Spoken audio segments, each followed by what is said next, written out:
Hello लोगोफोर, दिनै आङो YouTube चेनेल बानायनायनिफ्राय लानानै नोंथांनि बेंक एकाउन्टआव पेमेन्ट मोननायसिम कमप्लिट प्रसेसखौ आं बे सुंद' भिडिअनि गेजेरजों फोरमायना होनोसै लोगोफोर।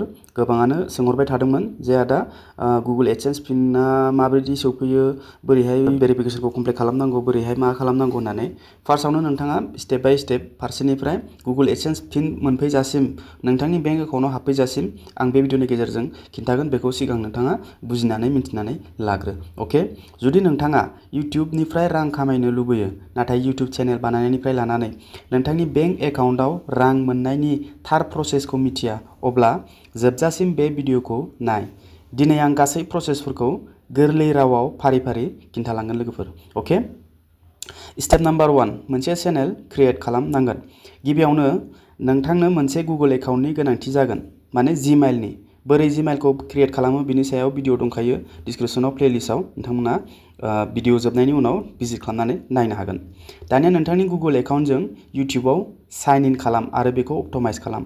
नोंथांनि चेनेलखौ मोनसे इउनिक नाम दोन, मोनसे प्रफाइल फट' आरो बेनार मोनसे मोजां बानायनानै होदेर आरो एबाउट सेक्सनाव नोंथांनि चेनेलनि सोमोन्दै इनफरमेसनखौ होनांगोन। नोंथाङा मानि सायाव भिडिअ बानायो, मा नोंथांनि चेनेलाव नुनो मोनगोन भिउवार्सफ्रा, बेखौ सुंद'यै लिरनानै होनांगोन आरोखि। बिनि उनाव नोंथांनि चेनेलनि टपिक एबा निचखौ थि खालाम, माने सायख' आरो, जेरै टेक्न'लजि, इडुकेसन, गेमिं, ब्लगिं, एन्टारटेनमेन्ट बायदि बायदि। बिनि गेजेराव नोंथाङा मोनसे सायख'। बेयावनो खिचिरि बानायनाङा, बेयावनो माने लाब्रा टाइपनि गासैबो भिडिअखौ बे चेनेलावनो आपल'ड खालामनो नाङा आरो दे। स्टेप नाम्बार 2, भिडिअखौ आपल'ड खालामनांगोन। दानिया नोंथांनि चेनेल बानायखांनायनि उनाव नेम बायदियै रेगुलारलि अरिजिनेल भिडिअ आपल'ड खालामनांगोन। भिडिअनि टपिकआ नायगिरिफोरनि थाखाय इन्टारेस्टिं आरो गोसो बोथाव जानांगोन, माने एट्रेक्टिभ खालामनाय जानांगोन। थाम्बनेल आरो टाइटेलखौ एट्रेक्टिभ बानायनो नाजानांगोन, मानोना नायगिरिफोरा भिउवार्सफोरा गिबियावनो थाम्बनेल आरो टाइटेलखौसो नायग्रोयो आरो। इम्पर्टेन्ट खोथा दि कपिराइट गोनां कन्टेन्ट कपि आरो आपल'ड दाखालाम। गावनि अरिजिनेल कन्टेन्ट आपल'ड खालाम आरो इउटिउबनि पलिसिफोरखौ नोंथाङा फालिनांगोन आरोखि, फल' खालामनांगोन। Step number 3, monetization eligibility. दायो फैयो रां खामायनायनि इम्पर्टेन्ट पार्ट, बेनो जाहैबाय इउटिउब पार्टनार प्रग्राम।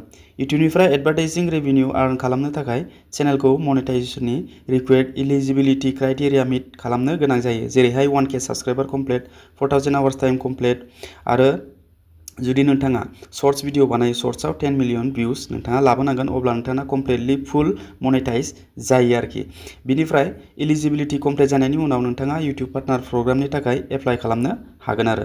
नोंथाङा इउटिउब स्टुडिय'नि आर्न सेक्सनाव थांनानै नोंथांनि चेनेलनि एलिजिबिलिटि आरो प्रग्रेसखौ नोंथाङा चेक खालामबाय थानो हागोन, नायबाय थानो हागोन। इउटिउबआ नोंथांनि चेनेलखौ रिभिउ खालामगोन आरो खेबसे एप्रुभेल मोनखांनायनि उनाव मनेटाइजेसननि फिचार्सफोरखौ नोंथाङा मोननो हागोन आरोखि। स्टेप नाम्बार 4आव दङ एडसेन्स सेटआप, माने मनेटाइजेसनजों जों रां मोननो थाखाय इउटिउब एकाउन्टनि थाखाय गुगल एडसेन्स एकाउन्ट बानायनांगोन। बोरै बानायनांगौ बिनि सायाव भिडिअ दंखायो डिसक्रिपसनाव, प्लेलिस्टआव नोंथाङा मोनगोन आरोखि। एडसेन्सआव नोंथांनि पेमेन्ट इनफरमेसनखौ मोजाङै फिलआप खालामथारनांगोन दे लोगोफोर। नोंथांनि लिगेल नेम, एड्रेस आरो रिक्वायर्ड इनफरमेसनखौ एकदम मोजाङै होनांगोन। बेयाव भुल खालामथारनाङा। बेयाव भुल खालामनाय माने नोंथाङा इउटिउबनिफ्राय रांखौ थाइसेबो मोननो हानाय नङा आरोखि। मेनानो जाहैबाय सुइफ्ट कड। बे सुइफ्ट क'डखौ भुल खालामथारनाङा। नोंथांनि बेंक एकाउन्टआ बबे ब्रान्चनि बे हिसाबै गुगोलाव सार्च खालाम, सुइफ्ट क'डआ मा, state bank of Swift code बिदि होननानै, माने गुगोला नोंथांनो फोरमायगोन, खिन्थागोन, आरो बे सुइफ्ट क'डखौ रोखायै नोंथाङा बेयाव होनांगोन। बिनि थ्रुयैसो जोंनि फैसाया कनभार्ट जानानै जोंनि बेंक एकाउन्टआव हाबफैयो दै। बिनि सायाव भिडिअ दंखायो, बिनि सायावबो नोंथाङा चेक खालामनानै नायनो हागोन उनाव। गोरोन्थि इनफरमेसन होनाया भुल खालामोब्ला नोंथाङा पे आउटआवनो माने केन्सेल जागोन आरोखि, नोंथाङा रां मोननो हानाय नङा। स्टेप नाम्बार 5आव दङ जेब्ला नोंथांनि एडसेन्स एकाउन्टआ भेरिफिकेसन थ्रेशोल्डसिम सौहैयो, अब्ला गुगोलआ बेखौ प्रुभ खालामनो थाखाय नोंथांनि पेमेन्ट एड्रेसआव 6 डिजिट गोनां पिन दैथायहरो। पिन हरनायनि उनाव नोंथाङा एडसेन्सआव नोंथांनि पिन भेरिफिकेसन स्टेटासखौ नायनो हागोन, माने चेक खालामनो हागोन। आरो पिन मोनखांनायनि उनाव एडसेन्सआव थांनानै आरो गावनि एड्रेस भेरिफिकेसनखौ फिलआप खालामनो थाखाय 6 डिजिट गोनां पिनखौ नोंथाङा होबानो जाबाय।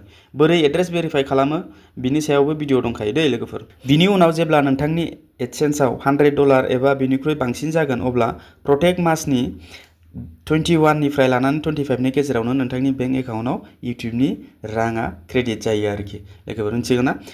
USA नि थाइसेया जोंनि इन्डियायाव 90 खरै हमदो ओमफ्राय $100 बेसेबां जायोबा 100निफ्राय बांसिन जानो हागौ बे रांखिनिखौ नोंथाङा बेंक एकाउन्टाव मोननो हागोन आरोखि दे लोगोफोर अब्ला कमप्लिट प्रसेसखौ आं बे सुंद' भिडिअनि गेजेरजों नोंथांनो खिन्थाबाय भिडिअखौ माबायदि मोनदों भिडिअखौ मोजां मोनदोंबा लाइक खालामदो चेनेलाव फार्स्ट टाइम फैदोंब्ला चेनेलखौ साबस्क्राइब खालामनानै बेलनि नटिफिकेसन खालामनानै होदो जाहाथे बेफोरबायदि इनफरमेटिभ भिडिअ नोंथांमोना नुबाय थानो मोनो अब्ला लोगो मोनगोन next video tata bye bye and take care